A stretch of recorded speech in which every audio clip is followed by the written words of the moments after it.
الحمد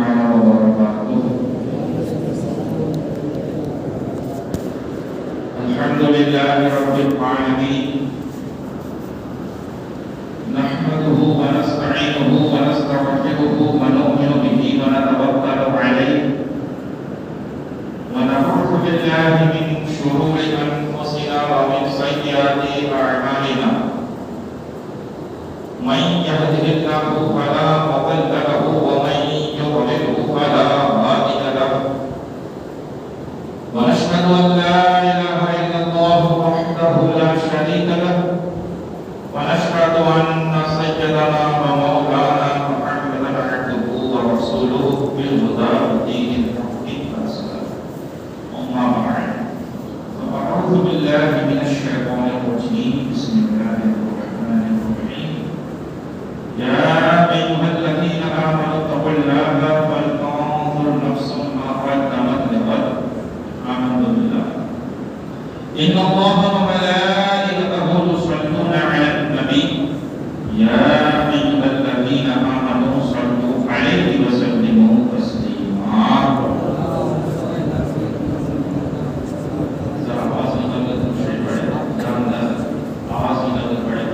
اللهم صل وسلم وبارك على سيدنا ومولانا محمد الفاتح لما أغلق والخاتم لما سبق والناصر الحق بالحق والهادي إلى صراطك المستقيم وصلى الله تعالى عليه وآله وصحبه الكرام والمتقين الغافر عنهم بالرحمة منهما وعليه وبارك وسلم. معزز سامعین کرام،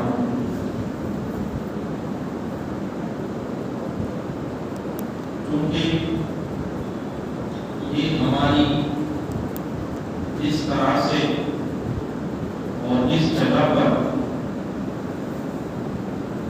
آدمی سنت کا وقت دیا نہیں جاتا ہے تو پہلے تھوڑا سن لیں کہ میری بھی سنتیں باقی ہیں، ساتھ میں پڑھیں گے بھی بات انشاءاللہ.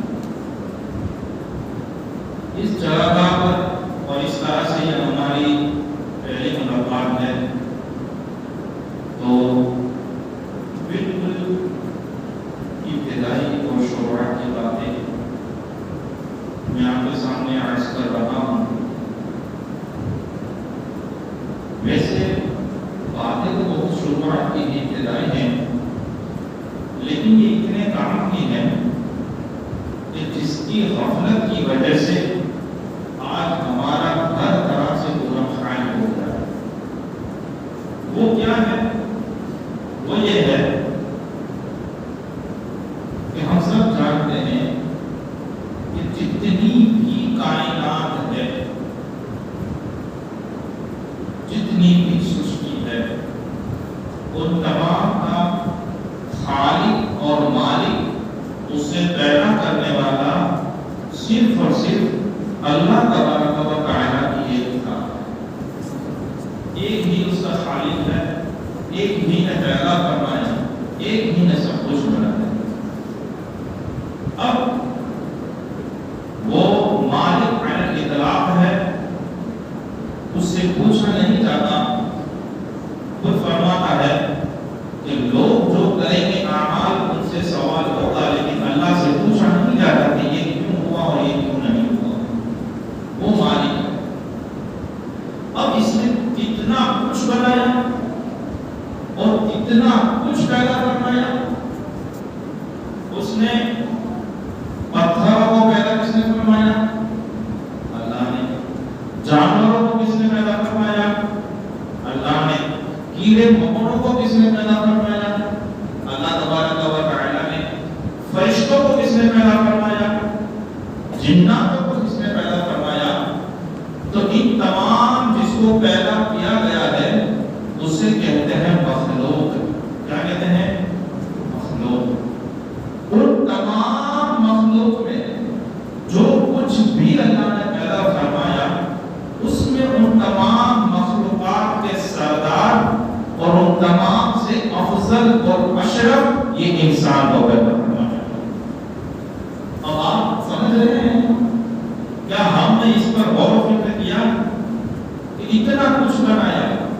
یہ مائک ہے، یہ بھی اللہ کا پیدا کیا یہ وائر ہے یہ بھی اللہ نے پیدا کیا ہوا ہے، یہ چٹائی ہے وہ بھی اللہ کی پیدا کی ہوئی ہے، لیکن اللہ نے ہمیں وہ ہم پر نعمت اور رحمت فرمائی کہ بے جان میں سے نہ بنایا اور جاندار میں بھی جانوروں سے نہ بنایا، بلکہ ان میں سب سے جو افضل اور اعلیٰ اور اشرف ہے وہ انسان علیہ السلام بنایا۔ اب یہ اللہ کا فضل و کرم ہے، ہمارا کوئی اس میں کمال نہیں ہے۔ اب انسان سب سے پہلے انسان حضرت سیدنا آدم علیہ السلام کو اللہ نے وہ سنا ہوگا مٹی وغیرہ سے پیدا فرمایا، اور قیامت تک کروڑ انسان آئیں گے، تو کروڑ انسان چلے گئے۔ آج کی دنیا میں جو یہ ریکارڈ رکھا جاتا ہے کتنے انسان اس دنیا میں ہیں، وہ تعداد کچھ سال پہلے 7 ارب یعنی کہ 700 کروڑ سے بڑھ گئی۔ 1 کروڑ 2 کروڑ نہیں، 700 کروڑ۔ یہ کچھ سال پہلے اس دنیا میں ابھی دھرتی پر موجود ہیں، اس سے پہلے جتنے تھے وہ چلے گئے، اور اس کے بعد بھی قیامت تک وہ آتے رہیں گے۔ اب ان میں ان کروڑ اربوں خربوں انسانوں میں سے اللہ نے ہمیں بنایا انسان کہ جانور جب چلتے ہیں تو سر جھکا کے چلتے ہیں، انسان چلتا ہے تو سر اٹھا کے چلتا ہے۔ یہ عزت اللہ نے ہمیں عطا فرمائی، اور اس میں بھی اللہ کا یہ خاص کرم اور ویسے انسان ہونے کا کمال اور خوبی کبھی ہے کہ وہ ایمان والا ہو۔ اللہ نے ہمیں ایمان والا انسان بنایا، اور یہ کتنی تعداد میں ہے؟ یہ بہت کم ہے۔ آپ دیکھ لیں میجورٹی جو لوگ ہیں وہ کفار اور مشرکین آپ کو نظر آئیں گے، اہل ایمان اور مومن یہ کچھ بہت ہی کم، یوں سمجھ لیں کہ 10% 10% جتنا ہوگا۔ اب مومن اور ایمان والا یا مسلمان وہ تو حضرت آدم کے زمانے میں بھی تھے، وہ حضرت نوح کے ساتھ بھی تھے، حضرت موسیٰ اور عیسیٰ علیہ السلام کے ساتھ بھی تھے، یعنی لا الہ الا اللہ آدم و صفی اللہ کہنے والے بھی مسلمان تھے، لا الہ الا اللہ محمد نبی اللہ والے بھی مسلمان، لا الہ الا اللہ ابراہیم خلیل اللہ والے بھی مسلمان، لا الہ الا اللہ موسیٰ کلیم اللہ والے بھی مسلمان، اور لا الہ الا اللہ عیسیٰ روح اللہ والے بھی مسلمان۔ لیکن اللہ نے ہم پر یہ فضل احسان فرمایا کہ صرف مسلمان اور ایمان والا نہیں بنایا، بلکہ اپنے محبوب اور حبیب کی امت میں سے بنایا، اور لا الہ الا اللہ محمد الرسول اللہ مسلمان بنایا۔ یہ آپ سمجھیں، میں جو بات کرنے جا رہا ہوں یہ میری بات بہت لمبی ہے، یہ سالوں کی باتیں ہیں، اتنے سالوں تک یہ باتیں چلے گی پتہ نہیں، اللہ بہتر جانتا ہے کتنا ہمیں موقع ملتا ہے، کتنی توفیق ملتی ہے، اور زندگی کتنا ساتھ دیتی ہے۔ لیکن یہ اس کی ابتدا ہے کہ ہم کوئی ایسے ویسے نہیں ہیں، ہم یہ کوئی کیڑے مکوڑوں کی طرح پیدا ہونے والے نہیں ہیں، ہم ایسے ہی جانوروں کی طرح دنیا میں آنے والے نہیں ہیں، اور نہ ہی ہم کفار اور مشرکین کی طرح ہیں کہ وہ صبح ہوتی ہے اور پوری وہ کمانے کے اور کھانے کے چکر میں اس کی پوری دن نکل جاتا ہے، شام ہو جاتی ہے، رات ہو جاتی ہے، تھکا ہار کے سو جاتا ہے۔ ہم ایسے نہیں ہیں، ہمیں اللہ نے وہ اعزاز اور وہ انعام اور وہ نعمتیں عطا فرمائی ہے کہ اللہ نے ہمیں انسان مومن اور محبوب مصطفیٰ صلی اللہ علیہ وسلم کی امت میں سے بنایا۔ اب یہ تو بات ہوئی دنیا میں آنے کی، اب یہاں پر آنے کے بعد ہمیں کیا کرنا ہے اور ہم کیوں آئے، اور ابھی تک ہم نے اگر کچھ سال زندگی کے نکالے، 25 نکالے، 30 نکالے، 50 نکالے، تو ہم نے کیا حاصل کیا، اور